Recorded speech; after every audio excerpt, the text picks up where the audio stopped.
So, what really makes a great leader?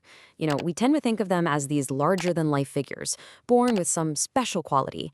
But what if that's not the whole story? What if leadership is less about magic and more like a craft, a skill that anyone can build piece by piece? Well, that's exactly what we're going to do today. We're going to open up the leadership toolkit and show you how it all works. When you think leader, this is probably what pops into your head, right? A powerful voice, a singular vision that just captures the imagination of millions. It's the ultimate picture of inspirational leadership. And that really gets to the heart of it. Is that kind of influence a rare gift, something only a few people have? Or is it a set of tools that you can learn to use? We're betting on the toolkit, and we're going to show you that the potential to lead, well, it's inside all of us. So where do we even begin? Well, the very first tool we need to understand is power. Think of it as the currency of leadership. It's what makes everything else possible. Okay, let's get a clear definition on the table. Leadership is all about inspiring people. It's not just barking orders. It's about making people want to jump in and give their all to a shared goal. As the legendary Admiral Grace Hopper once said, you manage things, you lead people. And that's a huge difference. Now, the engine that makes all this happen is power. I know, that word can sound a little intense, right? But really, it's just the ability to influence things, to make something happen that wouldn't have happened otherwise. So where does a leader get it? Well, it turns out power isn't just one thing. It actually comes from two totally different places. First, you've got position power. That's the authority that comes with your job title. But then you've got personal power, and that's something you have to earn based on who you are. The best leaders, they master both. Let's break down that position power. First, there's reward power. That's the carrot, hit this target and you'll get a bonus. Then you have coercive power. That's the stick. If you don't do this, there will be consequences. And finally, there's legitimate power, which is basically the because I'm the boss card. It comes with the role. But this is where the real magic happens. Personal power isn't given to you, you build it.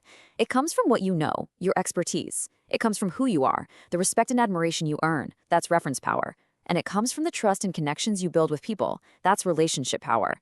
Honestly, this is what separates a good manager from a great leader. Okay, so the way you mix and match all these different types of power, well, that creates your leadership style. It's kind of like your default setting, the way you naturally approach things. And it turns out most leadership styles boil down to a balance between two big things. On one hand, you've got your concern for the task, getting the job done, hitting deadlines. And on the other, you have your concern for people, their well-being, their growth, and just them as humans. Every leader leans one way or the other, or somewhere in between. And when you plot those two concerns on a grid, you got these four classic styles. The autocratic leader, all about the task. The human relations leader, all about the people. The laissez-faire leader is pretty hands-off with both. And the democratic leader tries to hit that sweet spot, high on both task and people. But it turns out that's not the whole story. The real breakthrough in understanding leadership was realizing there is no single best style. The truly great leaders are like chameleons. They adapt. They use the right tool for the right job. And this right here is the big secret.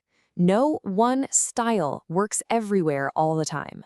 A great leader knows their toolbox is full of different approaches, and the real skill is knowing which one to pull out in any given situation. So, what's the situation you need to read? It's your team's readiness. And that's just a way of asking, how able are they to do the job? How willing are they? And how confident do they feel? The answer to those questions tells you exactly what kind of leader they need you to be at that moment. So here's how it works in practice. If your team is brand new, maybe a little insecure, you use a telling style. You give clear, direct instructions.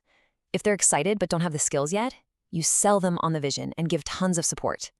If they have the skills but are maybe a little hesitant, you participate and work alongside them to build their confidence.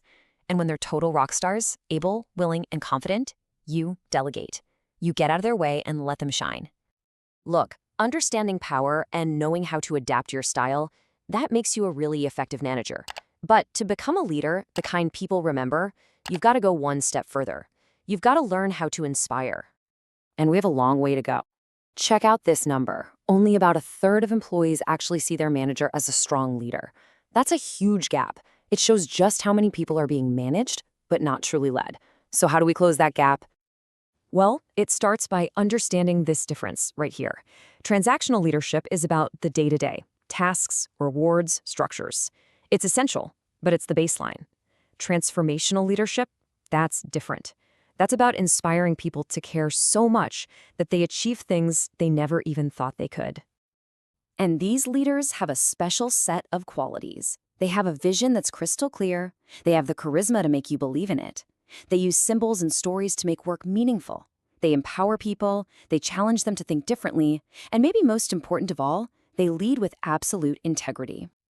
And that brings us to what might be the most powerful idea of all, servant leadership. This totally flips the old pyramid upside down. The leader's job isn't to be at the top, being served.